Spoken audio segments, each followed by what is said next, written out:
I'm Dan Galusha and welcome to another edition of Shootin' Plink. Today we're going to be testing an ammo in a gun that I've been getting questions about on this. In fact, a lot of people, after they started talking to me about it, I started reading some reviews. And by the way, the ammo is this right here. It's a Federal Premium brand, and it's called Punch.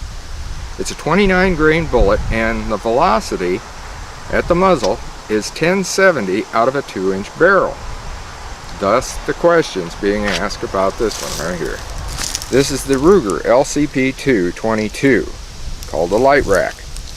Now, many of you know I've been doing a review on this, a whole series of test and evaluation, and there were some feeding problems. So it's going to be interesting to see what this does. Now, it's 1070 out of a 2-inch. I have heard that it's 1600 out of a rifle. That I'm not too sure about. I haven't tested that. Perhaps we'll have to get it and test it later in another review. In fact, we are going to test this in my Smith & Wesson M&P 1522. But again, that's going to be something different completely because we've been doing a test and evaluation on that gun too. But this one has come up just because of this ammo, this Punch. And we're going to see what it does. Is it going to cycle right? And then we may just try something to see how well it will penetrate, and we'll see. I have heard that this is just as close to 100% reliable as any 22 ammo you'd ever find. Now, that's really quite a claim, and we're going to find out just what it will do. Like I said, I'm going to fire 10 rounds in this. I have got everything set up here. We've got a, I believe that's a 10-inch that I put up on the gong. And then I've got some plinking bottles just for the heck of it, see what we can do. And let's fire the first 10 rounds and see what happens. Okay, I've got my ear protection on, eye protection, and we'll try to do a little bit of shooting here. Hopefully get this magazine in good, and we'll see what happens.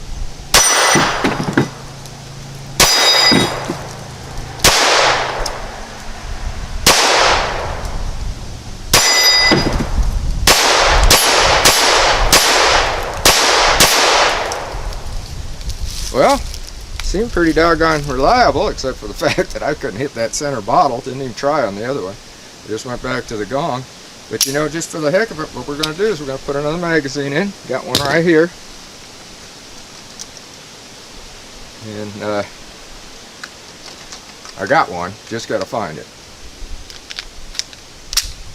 Okay. Rack around in.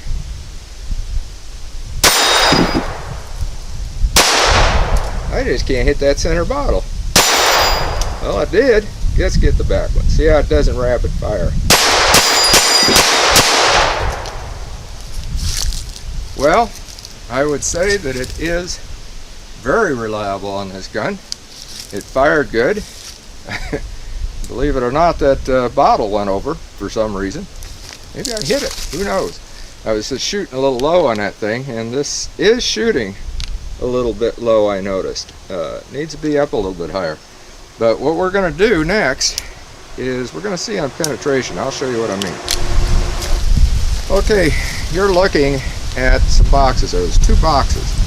They've got carpet in them, carpet backing, I believe. I can't even remember. I set these up quite a while back, and I found a couple of them out in my shed and decided to use those.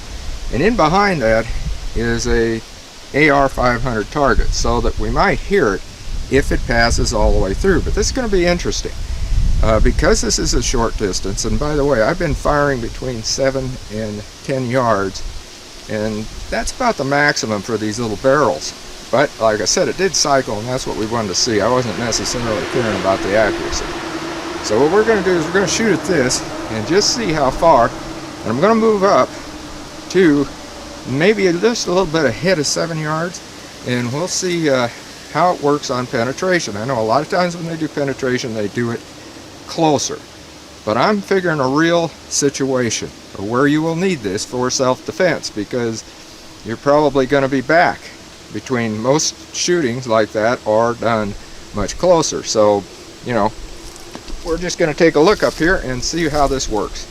So hang with me. Here we go.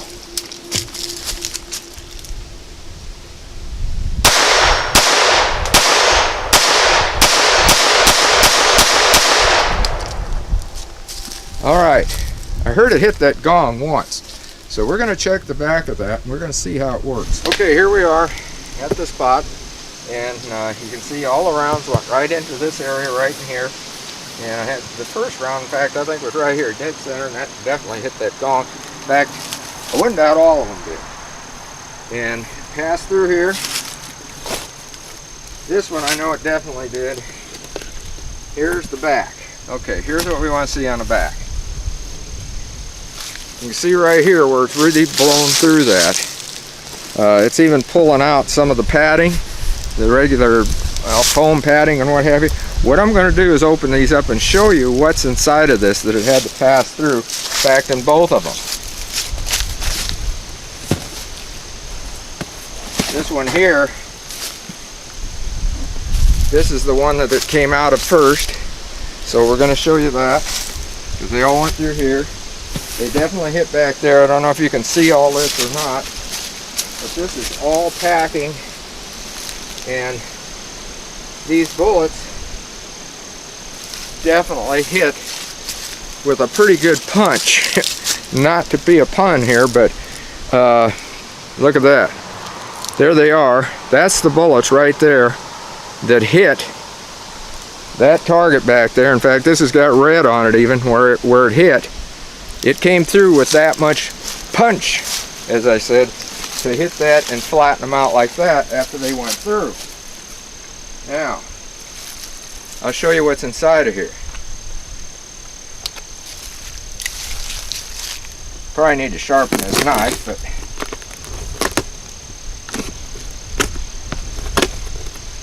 good old duct tape keeps it sharp when it keeps it stuck when you don't need it. Well, I'll show you here. This is the first. There we go. There's what the first one was that it went through right here. It's got very thick layers. It has what's called, this is tree wrap carpeting. It went through that. It went through, and this is thick. This is a thick layer of carpet padding. It's rolled together so that it's, I don't know how many of this, 1, 2, 3, 4, 5. Okay, there's 10 layers of that. Then we'll go to the one that it went through here, and I'll show you how many layers it went through here.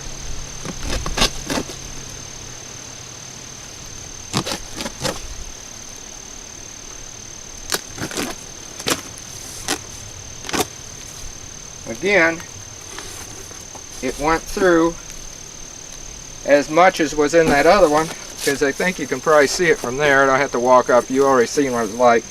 There it is right there.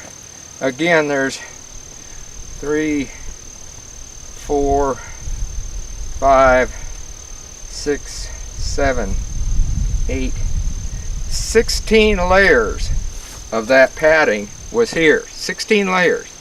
There was 10 in that one, 16 in this one. And this was the back box.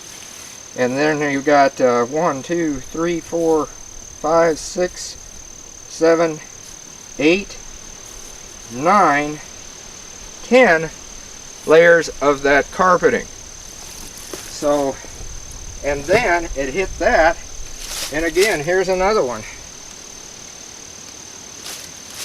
It hit that and flattened them all like that when it hit that back. That's how well it penetrated. Well, you know, I was going to fire this in my Ruger SR22 as well, which has got a longer barrel, and again, you will have more velocity. Also more control over it, and it's, to me, it's a much more accurate gun. But again, and I was going to show you, after I fired this, I seen why I was shooting it the way I was. Take a look at my white dot in the front. That's not the gun's fault. That's the paint that I used. That was the fault of that. And it's always stuck real good, but it just happened to fall off. I got a very short sight. I mean, it just, you're not gonna, but I was able to put it onto there afterwards, and I found that out. I just didn't tell you that. I found it out before I shot at that box. And a lot of the rounds went, of course, to the side, but I was doing them pretty rapid fire. And again, this, I am very, very impressed with this Federal Punch ammunition, Federal Premium.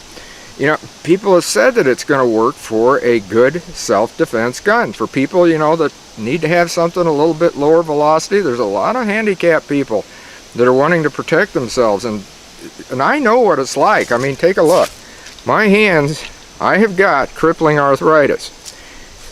My hands are having more and more problems. So I know I can be together with these people. I know what they're probably going through, especially the ones that are in really bad shape, that are in wheelchairs and that sort of thing, but still want to protect themselves. They can shoot something like this.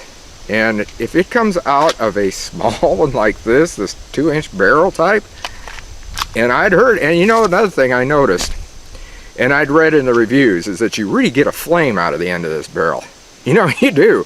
I was seeing a good flame out of this, so that shows you what's behind this. I think Federal's really got one heck of a ammo here, and by the way, they've got this same one in 9mm. I'm gonna look at that stuff. I mean, I'd like to get my hands on some of that. The only problem is, and here's the drawback to it, is the expense. The price of per round right now, when I'm doing this, is between 23 and 26 cents a round. Now, I know some of you say, well, that's not too high. No, it's not all that bad, especially when you figure that you're probably going to use this for protection of life or somebody else's life or whatever, because this is not a target ammunition. Yes, it would make, I think, a fantastic target ammunition. I bet this thing has to do very, very well at long distance target shooting like I've done. It would, and if I had it in my rifle, and by the way, like I said, we are going to try this in my Smith & Wesson M&P 1522 and see what that does. I think it's going to work real well. In fact, that gun, talk about ammo picky. Well, you've probably watched the reviews. That thing's having one heck of a time, especially it seems like with higher velocities. Well, what's it going to do with this thing? Should be interesting. But as I said, I definitely endorse this product. And no, I did not get these free. I bought them, and like I said, that's how I know how much they cost. But reading all the reviews, I was quite excited about it. I wasn't going to get any of this stuff, but I thought, you know, this would make a good Shoot and Plink episode. And even one of my magazine columns, I'll be talking about it in one of those too, so you want to stay tuned for Adventure Sports Outdoors and ODU Magazine, both of which carry my columns. And they also carry Dan's Fishing Tales, by the way, which is the other side of things. But, you know, like I said, if you want something, a backup gun even, this would make an excellent backup gun. People talk about that, and I've already heard that people in certain situations are carrying this as a backup, and I believe it. And this, in the way it fired in this little Ruger LCPII 22 would be a fantastic gun to get to use these, because I am impressed with the way it fired these. I found an ammo that really works well in it. So until next time, shoot safe and have a great day of plinking.